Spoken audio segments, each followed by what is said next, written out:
set up another example of web objectives mapping. So I've got a process diagram here where for your assignment for next week, you would take a look at setting the objectives for the website, defining what the audience is, getting a good sense of what the customer journey is all about, and then what the call to action is on the website for the objectives that you seek. So we're going to take a look at McConnell's ice cream. So if I put McConnell's in, we can see right away that the holiday flavors is a key part, and then frozen cookie dough is another part of it. And they're also looking for subscriptions. So when I go back to my slide deck, which is part of the assignment that I'm asking you to do, you can do it in this format. I would probably put in some screenshots of what you're looking at so I can have an understanding of what you're seeing. I'm going to go ahead and put that information in, right? So holiday flavors, they're trying to get you to buy these little packs and send them to people as presents. The frozen cookie dough is a big hit, and the pint of the month so that they can get subscription income basically throughout time. I'd also want to take a look at defining an audience. So let's say that we first look at holiday flavors, which is right in front of us here. We'd probably want to look for people that are looking to provide presents, and it could be businesses, it could be families, it could be individuals. It's really hard in this case, though, to say that it's like people that are 25 to 45 and NASCAR dads or soccer moms, right? But we can get some sense of who might be the typical buyer of this kind of present, right? So I would try to do the best I can to figure that out. A lot of it may be a leap of faith and something that you're guessing, but it's something that we can take a look at. I know that people that go visit the site are going to tend to be people that have been to McDonald's before. So you can think of them as returning customers. So that's what I'm going to put in here. Right? Current customer looking for gifts for family or for business needs. I would love to be able to go a little deeper than that. In my case, my customer journey in this relationship with McConnell's was around taking a look at gifts for my top vendors, right? The people that work with me in my small business, and I wanted to send them gifts. So I clicked on holiday flavors. And when I get to this part, though, I have to question the customer journey a little bit because that's the next part right here, right? So I want to take a look at the customer journey.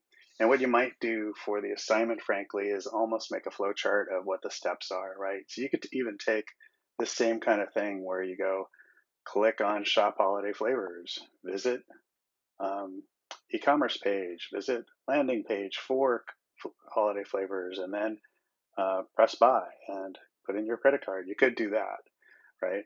But I'm being a little more general in this example. So in this section, though, I'm a little bit concerned because in terms of McConnell's objective of selling this holiday collection, they probably could have gone right to the landing page for the holiday collection. Instead, you get a whole bunch of flavors in here. Some have to do with holidays, some don't. And some have to do with their membership, some don't. So what I would have done if I were them, and you're welcome to put this into your assignment, but I would have gone directly to this page, which is, because when I'm on the prior page, in terms of the customer journey, I have to question this. Like, oh, where was I supposed to go? Oh, it must be called the holiday collection. You're kind of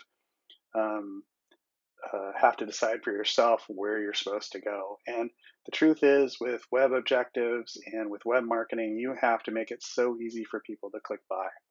So here I would have gone directly to holiday collection, right? And on this page, in terms of the customer journey, we've now had 2 clicks, and we're going to need a third one to add it to the cart. So when you get to this spot, okay, cool, you got a good picture. You got a good sense of what the flavors are right here. You have to read to find out what the flavors are. They look pretty enticing. And you see that you get 4 16-ounce pints with the delivery or the gift, right? And here, I still have to make one more click. So here's the 4th click to add to my cart. And it tells me that it's $40. There was no indication of how much it costs on the prior page, which might have been a good idea. That might be something that could be tested. But this is all part of the customer journey. And so when you're doing your assignment, take a look at what happens along the way. And this is what I'm doing here. Now from here, I would just hit checkout, and I might put a gift note. That's something I can log in the customer journey that I'm taking a look at, right? So here I'm going to click on customer journey, and the banner click goes to the general page. That was the question I had. Now I just gave you a lot more information in the prior look at the website. You might put that in your assignment. Here it's just kind of a generalization, right?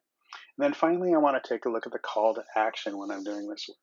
And the call to action here, and by the way, I bolded holiday flavors because that's what I kind of chose all the way through. But holiday flavors was the call to action, and it actually said shop holiday flavors, I think it is. Let's go back to the front page, shop holiday flavors. Okay. So I'd probably change this to shop holiday flavors as the call to action, and add to cart was another one. But I also, in fact, I'm going to edit it right here on the fly. If I go to my fourth slide and I'm doing my homework for my class, I would say shop holiday flavors there. I'd say holiday flavors here because that's actually a call to action as well. I had to search for it. I had to hunt back and decide that that's what they meant by their first banner on the first page. But that would be a call to action, and it's tied into the customer journey. So this is how you do your homework on that. And this is another example besides the one we had in class. And it's just a great way to think about website marketing and whether you're meeting your goals on your website.